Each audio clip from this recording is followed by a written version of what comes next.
मित्रों राम राम। मेरा भारत मेरी बात चैनल पर आपका स्वागत। और आज के इस अंक में हम बात करेंगे जम्मू कश्मीर विधानसभा में जो घटनाक्रम घटित हुआ धारा 370 को लेकर। क्योंकि आपको ध्यान होगा हरियाणा और जम्मू कश्मीर में एक साथ चुनाव हुए थे। हरियाणा में भाजपा की सरकार बनी थी और जम्मू कश्मीर में नेशनल कॉन्फ्रेंस और बाकी सभी दलों को मिलाकर एक सरकार बनी नेशनल कॉन्फ्रेंस की।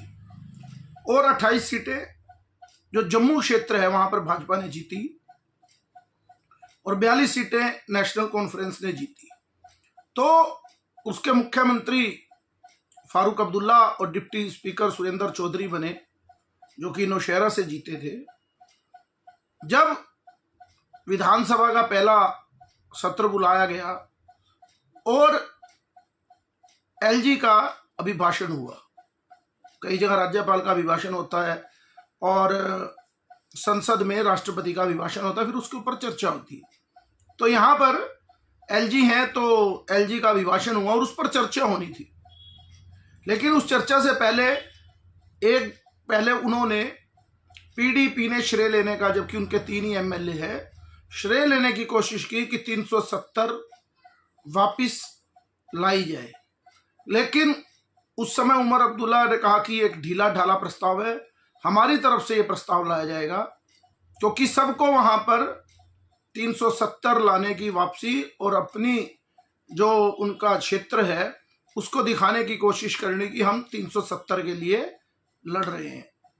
और उन्होंने, क्योंकि जैसे भी मैंने कहा ना, हिंदू बटा और कटा, तो एक ही सीट मिली जम्मू के रीजन के अंदर नेशनल कॉन्फ्रेंस के सुरेंद्र चौधरी, जिन्होंने नौशहरा से भाजपा के प्रदेशाध्यक्ष रविंद्र रैना को हरा दिया। और वो हिंदू व्यक्ति ही पहला उस प्रस्ताव ये लेकर आया जो कि डिप्टी स्पीकर का इनाम मिला उसको। वहां पहले वो पीडीपी में खास थे मुफ्ती के, फिर वो भाजपा में भी आए और 1 साल बाद वो नेशनल कॉन्फ्रेंस में चले गए और वो चुनाव जीते और उन्हें डिप्टी सीएम बनाया गया। उप मुख्यमंत्री के रूप में उनको इनाम मिला और यह प्रस्ताव भी उनसे रखवाया गया कि 370 वापिस लगनी चाहिए, यानी धारा 370 जो एक्ट है वो उनको मिलना चाहिए जम्मू कश्मीर को। और वहां पर जो शेख इंजीनियर आतंकवादी घटनाओं से जेल में है 2016 से, उनके छोटे भाई खुर्शीद अहमद, वो वहां से एमएलए बने हैं निर्दलीय। उन्होंने विधानसभा में वी कम बैक 370 और हमें 370 चाहिए, ऐसा एक पोस्टर लेकर वो आए।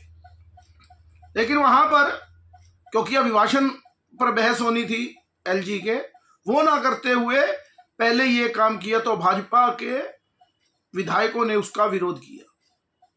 उनके जो विपक्ष के नेता हैं शर्मा जी, उन्होंने भी इस विषय को रखा कि जब एलजी के अभिभाषण पर चर्चा है तो ये काम पहले किया जाए और ये असंवैधानिक है।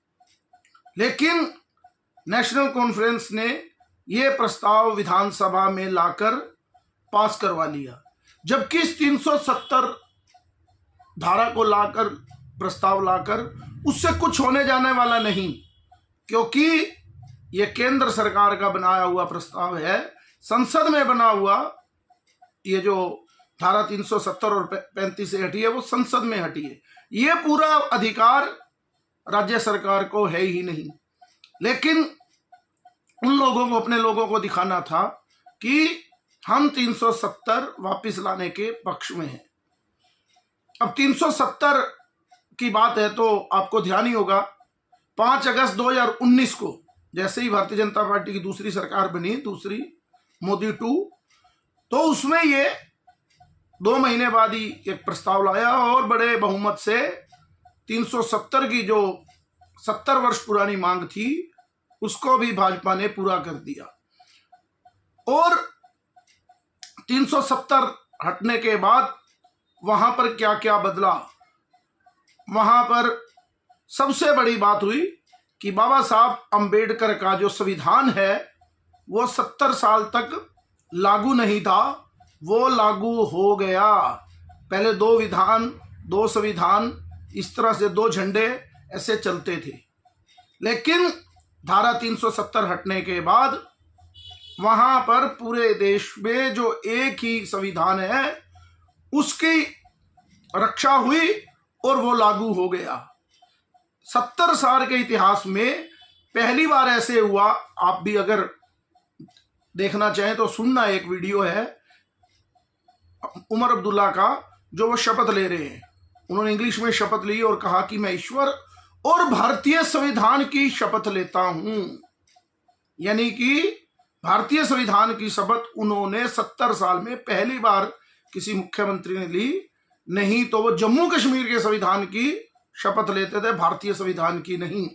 और उन्होंने भारतीय संविधान की शपथ ली और उसी का उल्लंघन कर दिया, क्योंकि वही संविधान कहता है कि अब धारा 370 कश्मीर में लागू नहीं हो सकती, ना राज्य सरकार प्रस्ताव ला सकती है। रोज राहुल गांधी जो इस चुनाव में, लोकसभा चुनाव में भी और अब विधानसभा चुनाव में, एक लाल डायरी लेकर घूमते हैं, संविधान चिल्लाते हैं, उसी का उल्लंघन जम्मू कश्मीर विधानसभा में हुआ। अभी आपने एक वीडियो देखा होगा महाराष्ट्र के चुनाव में, उन्होंने, राहुल गांधी ने संविधान की किताब लहरा रहे और नीचे उनके जो वर्कर बैठे थे, उनकी कोई वर्करों की मीटिंग थी, उनमें उन्होंने वो इस संविधान की बात लिखी हुई थी। वो प्रेम्बल में जो पहले पेज में कुछ लिखा और बाकी पेज कोरे थे। यानी कि जैसे उनकी बुद्धि कोरी है, उसी तरह से जो उन्होंने संविधान की पुस्तक बांटी वहां, वो भी अंदर के पन्ने ऊपर तो संविधान लिखा है, भारतीय संविधान, और सेम वही लाल किताब की तरह रखे हुए थे, उतनी कॉपी थी, तो अंदर कोरे थे। जब बात बाहर निकली तो उन्होंने कहा कि नहीं, ये तो हमने पैड दिया था, और बाहर भारतीय संविधान लिखा है। तो लिखा कि हमने तो नोट पैड दिया था अपने कार्यकर्ताओं को। यानी हर जगह घोटाला। वो जो किताब लेकर चलते हैं वहां भी घोटाला, और उसको साबित किया जम्मू कश्मीर विधानसभा में कि बाबा साहब का जो संविधान है उसको पहले 70 साल भी लागू नहीं होने दिया। वहां पर कभी भी किसी दलित भाई बहन को, एससी समाज को, एसटी समाज को 70 साल तक आरक्षण नहीं मिला। धारा 370 हटने के बाद वहां के एससी बंधुओं को आरक्षण मिला, और कांग्रेस और नेशनल कॉन्फ्रेंस और पीडीपी, आम आदमी पार्टी का भी एक विधायक है, सीपीआई का भी एक विधायक है, उन्होंने समर्थन किया। यानी कि सभी दल वहां पर धारा 370 जो संविधान में नहीं है बाबा साहब के, वो बाद में अमेंडमेंट करके उसको जोड़ा गया। झूठे तरीके से नेहरू ने उसको हटाया, तो उसको वापस लाने का प्रयास किया। क्योंकि धारा 370 के साथ आपको ध्यान होगा कि किस तरह से पत्थरबाजी की घटनाएं लगभग खत्म हैं। आतंकवादियों पर रोक शुरू हो गई थी जैसे ही पिछले 1-1.5 महीने से यह सरकार बनी है, उसके बाद से कुछ धीरे धीरे फिर आतंकवादी घटनाएं शुरू हुई हैं। जिस लाल चौक पर कभी 14 तारीख को, 14 अगस्त को तिरंगे की बजाय पाकिस्तानी झंडा लहराया जाता था, आज बड़े धूमधाम से 15 अगस्त को भारतीय झंडा लहराया जाता है। और इस बार तो दिवाली देखी होगी आपने, लाल चौक पर कितने सुंदर तरीके से दिए जलाए गए। जम्मू कश्मीर को व्यापार मिला, कश्मीर को खास तौर पर, वहां पर बहुत से पर्यटक गए, भारतीय लोग गए, और वहां की बेटियों को भी अधिकार मिला कि उन जो वो बाहर शादी करती हैं तो उनका भी उस प्रॉपर्टी पर जैसे पूरे देश में हक है, वहां पर हक मिला। लेकिन इतना कुछ देने के बाद भी इन लोगों की जहनियत में एक ही बात है कि हम लोग विशेष है, हमें विशेष दर्जा दिया जाए, वो 370 और 35A के बहाने से। किस बात के अलग हैं वो लोग? क्योंकि उनकी जहनियत ही इसी प्रकार की है। और इतना कुछ देने के बाद वहां पर लगा कि भाजपा ना जीत जाए, तो एक तरफा वोट नेशनल कॉन्फ्रेंस को दिया, क्योंकि वो बटे नहीं। उन्होंने पीडीपी को छोड़ दिया, कोई निर्दलीय को ज्यादा वोट नहीं दिया, और नेशनल कॉन्फ्रेंस को वहां पर वोट दिया। और जम्मू रीजन में 28 सीटें भाजपा को दी। केवल 2 सीट जो हिंदूवादी थी, 2 हिंदू जीते कांग्रेस उससे, नेशनल कॉन्फ्रेंस से, और एक निर्दलीय रामबंश किश्तवाड़ से। तो वहां पर भाजपा के जो विधायक हैं उन्होंने हंगामा खड़ा कर दिया, वो वेल में आ गए और झगड़ा शुरू हो गया और एक दूसरे के कॉलर पकड़े और मार्शल द्वारा इन विधायकों को भी बाहर भेजा गया। अब कहा गया कि भाजपा विधायकों ने गुंडागर्दी की है, तो ये गुंडागर्दी तो होनी ही चाहिए।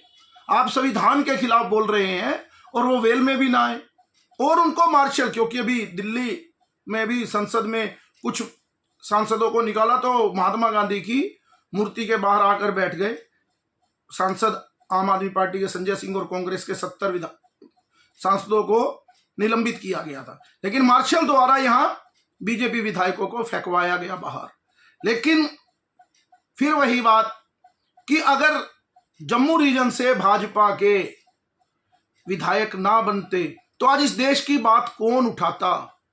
लगता है इन बातों से ही लगता है कि केवल एक ही पार्टी जो हिंदू और इस देश की राष्ट्रीयता के लिए लड़ रही है वो भाजपा है, क्योंकि उन्हीं के विधायक, 2-3 विधायकों को चोट लगी और एक विधायक को अस्पताल में भी भर्ती कराया गया और उन्होंने भी अपने हिसाब से, वो खुर्शीद अहमद नाम के जो अहमद खुर्शीद है, उनकी भी सुना है कि चित्तर परेड भी हुई कुछ।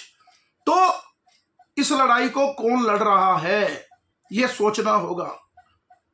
अभी इसी विषय को लेकर एक दिमाग में बात आती है कि हरियाणा के चुनाव भी साथ थे, वहां पर भाजपा की पूर्ण बहुमत की सरकार बनी।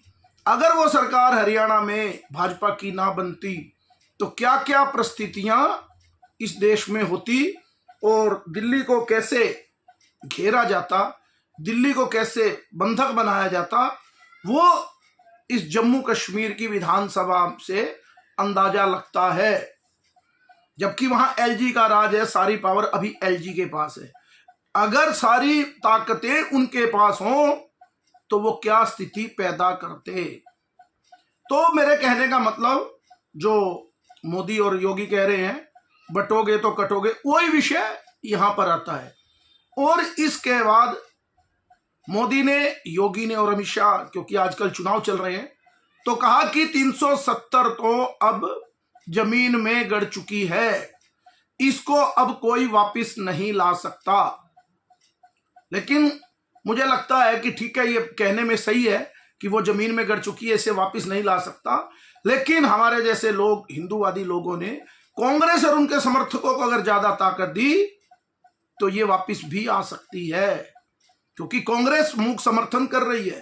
कांग्रेस कोई जवाब नहीं दे रही कि 370 के बारे में उनके विचार क्या हैं। तो जो जम्मू कश्मीर विधानसभा में घटा, उससे हमें भारतीयता के बारे में पता लगता है कि भारत किस खतरे की ओर आगे भी अग्रसर है और पीछे भी भारत के पास क्या खतरा था। जो लगातार 3 बार मोदी सरकार आई और ये धारा 370 हटी, क्योंकि बहुत से लोगों को भी सहन नहीं है। और ट्रंप की जीत के बाद तो अभी बहुत सी चीजें बाहर निकलेंगी, बहुत से लोगों को तकलीफ होगी। लेकिन मेरा भी एक मानना है कि हर स्टेट में किस तरह भाजपा के विधायक होने, क्योंकि कुछ लोग कह लेते हैं, हमारे जैसे भी लोग सोचते हैं कि हमें उससे नाराजगी है, उससे नाराजगी है, तो विधानसभा में क्या फर्क पड़ता है, लोकसभा में वोट देंगे लोग मोदी को, तो विधानसभा में भी आपकी आवाज उठाने के लिए जो दल है उसके बारे में हिंदुओं को जरूर किसी ना किसी रूप में सोचना ही होगा। ये जम्मू कश्मीर की विधानसभा इस बात को प्रेरित करती है कि हमें किस बारे में सोचना है। आज के अंक में इतना ही। मेरे इस चैनल को लाइक कीजिए, सब्सक्राइब कीजिए और ज्यादा से ज्यादा शेयर कीजिए। भारत माता की जय, वंदे मातरम, जय श्री राम।